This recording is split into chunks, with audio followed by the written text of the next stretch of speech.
जालना जिल्ह्याचे शिवसेनेचे जिल्हाप्रमुख माननीय यांनी जलसंधारण मंत्री संजय राठोड यांना दिले निवेदन। बदनापूर तालुक्यातील बऱ्याच दिवसापासून रखडलेल्या तुपेवाडी साठवण तलावामधील शेतकऱ्याचे भूसंपादनाची निधी देऊन काम हाती द्यावे।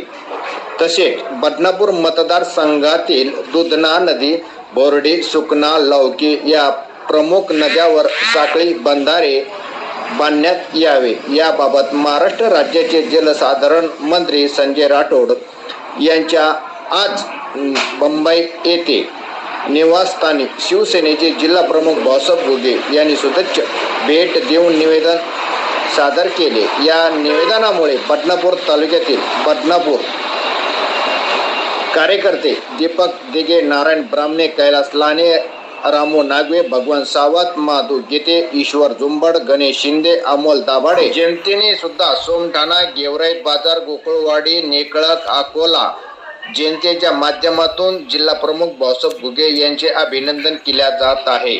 BK47 न्यूज, नारायण ब्राह्मणे, गेवराई बाजार।